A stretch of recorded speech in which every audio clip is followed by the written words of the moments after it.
महागणाधिपतये नमः। सदाशिवसमारम्भां शंकराचार्यमध्यमाम् अस्मदाचार्यपर्यन्तां వందే గురుపరంపరాం. శ్రీమాత్రే నమః. ప్రేక్షకులందరికీ స్వాగతం. కుజగ్రహ మార్పు. ఈ కుజగ్రహ మార్పు అనేది మనకి ప్రతి 45 రోజులకి ఇంచుమించు ఒకసారి మనకి జరుగుతూనే ఉంటుంది.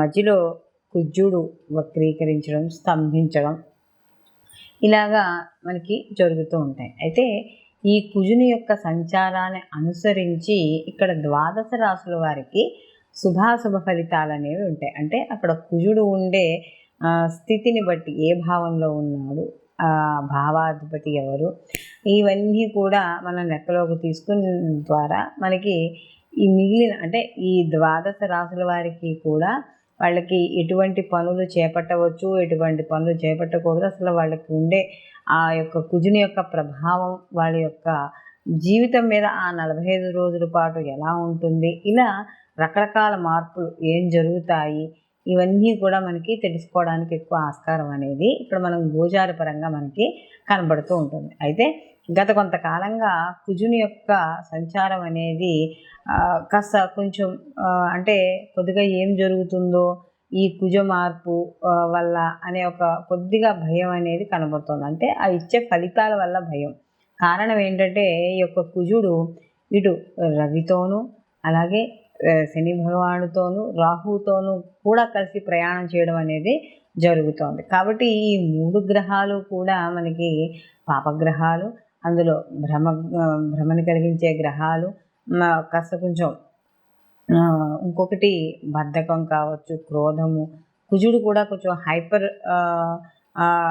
కొద్దిగా కొంచెం టెంపర్ ఉండేటట్టుగానే మనకు కనబడుతూ ఉంటాడు. ఆయన సైన్యాధ్యక్షుడు కాబట్టి ఎప్పుడూ కూడా ఒక ఉద్రేకం, కోపంతో కలిగి ఉంటూ ఉంటాడు కుజుడు. అలాంటి కుజుడు మిగిలిన పాపగ్రహాలతో కలిసినప్పుడు కొంత శుభ ఫలితాలు ఇవ్వడం అనేది తగ్గుతుంది.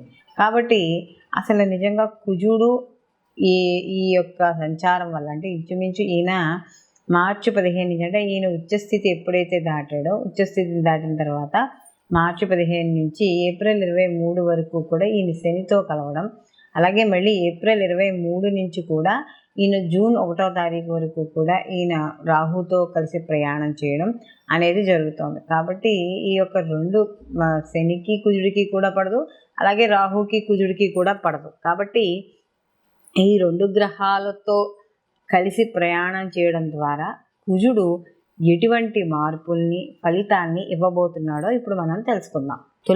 తులారాశిలోకి మనకి ఈ చిత్త 3-4 పాదాలు, అలాగే స్వాతి 1, 2, 3, 4 పాదాలు, విశాఖ 1, 2, 3 పాదాలు తులారాశిలోకి వస్తాయి. అయితే తులారాశి వారికి కానీ ఈ యొక్క కుజుడు యొక్క సంచారం చూసుకుంటే వీళ్ళకి ద్వితీయాధిపతి అయ్యాడు. అలాగే ద్వితీయ అధిపతి అవ్వడము, అలాగే ఇక్కడ కానీ వీళ్ళకి చూసుకున్నప్పుడు ద్వితీయాధిపతితో పాటు సప్తమాధిపతి కూడా అయ్యాడు. ఇక్కడ ముఖ్యంగా చూసుకున్నప్పుడు వీళ్ళకి ఈ ద్వితీయ సప్తమాధిపతి ఎవరైతే ఉన్నాడో ఈయన ఎక్కడ సంచారం చేస్తున్నాడు, మళ్ళీను పంచమ షష్టమ స్థానాల్లో సంచారం చేయడం అనేది జరుగుతుంది.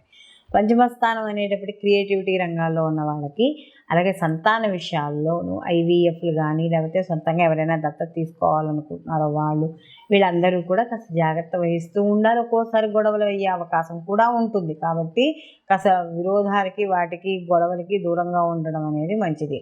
అలాగే ఈ యొక్క పంచమ స్థానంలో ఎప్పుడైతే ఈయన సంచారం చేస్తున్నాడో కాస్త సమయానికి భోజనం లేకపోవడం, సంతానపరంగా ఇబ్బందులు పడడం, లేకపోతే దగ్గర బంధువుల ద్వారా గొడవలు అవ్వడము, ఇలాంటివన్నీ కూడా ఏర్పడతాయి. అలాగే ఇక్కడ ఏవైతే కొంచెం చెయ్యకూడని పనుల మీదకు మనసు వెళ్ళడము, అంటే పంచమ స్థానం అనేటప్పటికీ ఆలోచన స్థానం కాబట్టి ఆలోచనలు కూడా వివిధ రకాలుగా వెళ్ళిపోతూ ఉంటాయి, స్థిరంగా ఉండవు. కాబట్టి ఇలాంటి విషయాల్లో జాగ్రత్త అనేది వహించాలి. అలాగే మొత్తం మీద ఈయన ఎప్పుడైతే షష్టమ స్థానంలోకి మారుతాడో, అంటే ఈ యొక్క ఎప్పుడైతే ఈ మీనరాశిలోకి మారుతాడో, మీనరాశిలోకి మారి రాహుతో కలిసి ఉన్నా కూడా షష్టమ స్థానంలో పాపగ్రహాలు కాబట్టి కొంతవరకు వీళ్ళకి అనుకూలమైన ఫలితాలు ఇవ్వడం అనేది జరుగుతుంది. అంటే కాస్త అన్ని రంగాల్లో అంటే సినీ, కళా, రాజకీయ రంగాల్లో, విద్యారంగాల్లో ఉన్న వాళ్ళందరికీ కూడా శుభ ఫలితాలు ఇవ్వడం అనేది జరుగుతుంది. అలాగే ధనధాన్య లాభాలు, కీర్తి, గౌరవము, సంతోషం, ప్రతిష్టలు,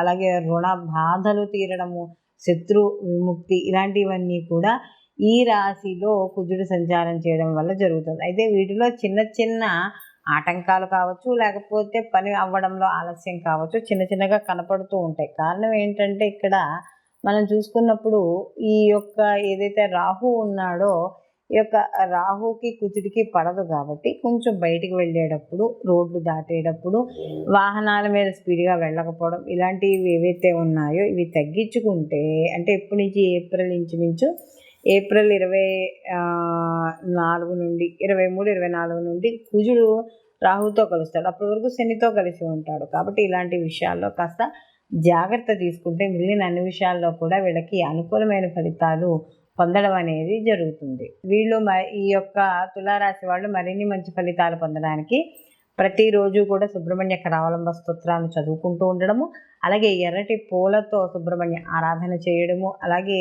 మనకి ప్రతి మంగళవారము కూడా కాస్త నియమాలు పాటించడం ద్వారా కొంత ప్రతికూల ఫలితాలు తగ్గి అనుకూలమైన ఫలితాలు పొందడం అనేది జరుగుతుంది.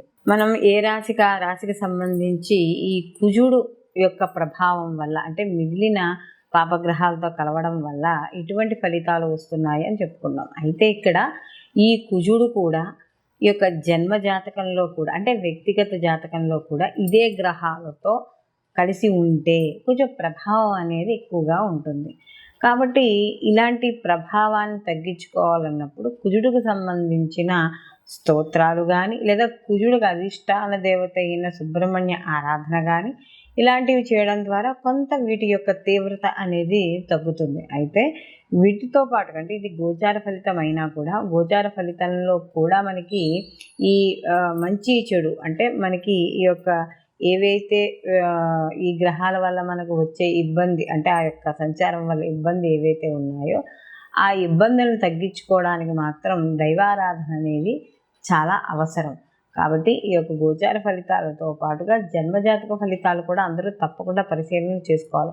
కానీ ఇదే సమయంలో సేమ్ జన్మజాతకంలో కూడా ఇదే స్థితి కానీ ఉన్నట్టు ఎవరికైనా ఉంటే వాటి ప్రభావం అనేది కొంచెం ఎక్కువగా ఉండడం, మంచైనా చెడైనా కాస్త ఉంటుంది. కాబట్టి అలాంటి విషయాల్లో జాగ్రత్త తీసుకుంటూ మనం ఏవైతే రెమెడీస్ చెప్పుకున్నామో ఆ రెమెడీస్ని చేసుకోవడం ద్వారా కొంత ప్రతికూల ఫలితాలు తగ్గి అనుకూలమైన ఫలితాలు పొందడం అనేది జరుగుతుంది.